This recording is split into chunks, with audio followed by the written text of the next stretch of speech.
For advertisement, call 8125893028. Our Gmail maxtvtelugu@gmail.com. గురుగారు, ఈ క్రోధినామ సంవత్సరంలో మీన రాశి వారికి ఎలా ఉండబోతుంది గురుగారు? అలాగే ఈ రాశి వాళ్ళు ఎటువంటి పరిహారాలు తీసుకోవాలి, ఎటువంటి జాగ్రత్తలు పాటించాలి గురుగారు? ఈ క్రోధినామ సంవత్సరంలో మీనరాశి వాళ్ళకి, అంటే క్రోధినామ సంవత్సరం అంటే ఇప్పుడు మనం ఆల్రెడీ జూలైలో ఉన్నాం. ఈ జూలై నెల నుంచి వచ్చే ఉగాది పండగ వరకు ఎలా ఉందనేది మనం చూసుకొని చేయాల్సిన పనులు ఏంటి, తీసుకోవాల్సిన జాగ్రత్తలు ఏంటని మనం మాట్లాడుకుందాం. ఈ మీనరాశి వాళ్ళ కింద ఏ నక్షత్రాలు వాళ్ళు వస్తారని చూస్తే పూర్వాభాద్ర 4వ పాదం వాళ్ళు, ఉత్తరాభాద్ర 1, 2, 3, 4 పాదాల వాళ్ళు, రేవతి నక్షత్రం 1, 2, 3, 4 పాదాల వాళ్ళు ఈ మీనరాశి కింద వస్తారు.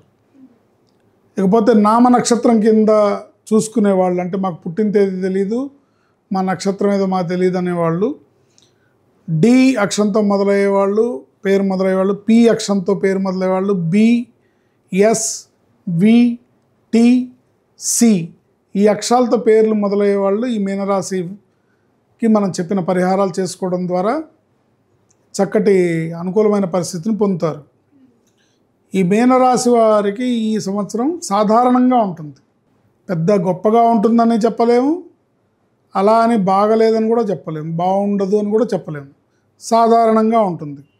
వీళ్ళకి ఈ సంవత్సరం అంతా కూడా బద్ధకం, అలసత్వం చాలా ఎక్కువగా ఉంటుంది. ముఖ్యమైన పనులన్నీ వాయిదా వేస్తుంటారు. ఇవాళ చేయాల్సిన పని రేపు చేద్దాము, రేపు చేయాల్సిన పని నెక్స్ట్ వీక్ చేద్దాము, ఇట్లా వాయిదాలు వేస్తుంటారు. ఇలాంటి లక్షణాలు ఎక్కువగా పెరుగుతాయి ఈ సంవత్సరం ఈ మీనరాశి వాళ్ళకి. అట్లా వీళ్ళకి స్థానచలనం కూడా అవకాశం ఉంటుంది.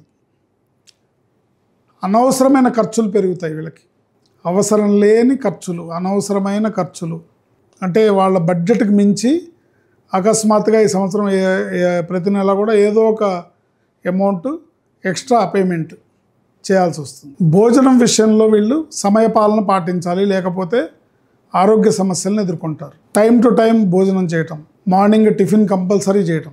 చాలామంది బ్రేక్ఫాస్ట్ స్కిప్ చేస్తారు, కానీ డాక్టర్లు ఏం చెప్తున్నారంటే ఖచ్చితంగా 7 నుంచి 9 లోపు బ్రేక్ఫాస్ట్ చేయాలండి, లేకపోతే హార్ట్కి ఇబ్బంది వస్తుంది అని చెప్తున్నారు. గ్యాస్ట్రిక్ ప్రాబ్లమ్స్ వస్తాయని చెప్తున్నారు. ఒకళ్ళు కాదు, చాలామంది డాక్టర్స్ చెప్తున్నారు. సో బ్రేక్ఫాస్ట్ చేయాలి. సరే, అవకాశం లేకపోతే దానికి తగ్గట్టు ఇంకేదైనా ప్రత్యామ్నాయమైనా చేసుకోవచ్చు. ఇప్పుడు అందరూ ఇడ్లీ, దోశ, వడ, సాంబారు లేకపోతే పూరీలు తినలేరు కదా. ఇప్పుడు నాలాగా కొంచెం పూజా పునస్కారం చేసుకునే వాళ్ళు ఉన్నారనుకోండి, మేము అవి తినలేము, పూజ చేసుకుంటాము. అందుకని మేమేం చేస్తాము, నానబెట్టిన బాదం పప్పులు, లేదా ఒక జామకాయ, ఒక యాపిల్, ఏదో ఒకటి, ఇలా ప్రత్యామ్నాయం మొత్తానికి బ్రేక్ఫాస్ట్ అయితే చేయాలి. అట్లాగే lunch time to time, me time ఏది ఉందో ఆ టైంకి 12:30, 1 o'clock, 1 గంటకే టైంకి లంచ్ భోజనం చేయాలి. మళ్ళీ టైంకి డిన్నర్ చేయాలి. రాత్రిపూట ఎక్కువగా లేట్ నైట్స్లో ఆహారాన్ని తీసుకోకూడదు. మనిషికి సూర్యాస్తమయం తర్వాత ఆహారం తీసుకునే అర్హత లేదు. కానీ ఇవాళ నగర జీవితం ఎలా అయిపోయిందంటే అసలు 6ంటికే మొదలవుతాయి హోటల్స్ అన్నీ, fast food centres, hotels, chaat బండార్స్, పానీపూరీలు, చాట్స్, ఫాస్ట్ ఫుడ్స్, సమోసాలు, కచోరీలు, పునుగులు, బజ్జీలు, ఏంటి ఇవన్నీ సాయంత్రమే స్టార్ట్ అవుతాయి. సో ఆహార వ్యవహారాల్లో జాగ్రత్త వహించాలి. మీనరాశి వాళ్ళు ముఖ్యంగా ఈ సంవత్సరం ఆహార విషయంలో జాగ్రత్తగా వహించాలి, భోజన విషయంలో సమయపాలన వహించాలి. ఎందుకంటే వీళ్ళకి అనారోగ్య సమస్యలు వచ్చే అవకాశం సూచిస్తుంది. Gastric problem, back pain problem ఇలాంటివి వచ్చే అవకాశం కనిపిస్తోంది. చర్మ సంబంధితమైన ఇబ్బందులు వచ్చే అవకాశం ఉంది.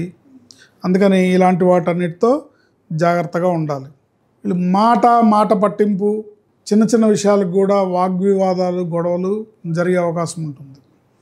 అందుకని ఎవరితో పెద్దగా వాదించుకోకుండా, ఆఖరికి భార్యాపిల్లలతో కూడా డిస్కషన్స్ జరుగుతుంటాయి మీనరాశి వాళ్ళకి. జాగ్రత్తగా ఉండాలి. చెడు సావాసాలు, చెడు ఫ్రెండ్స్ వల్ల నష్టాలు వచ్చే అవకాశం ఉంటుంది.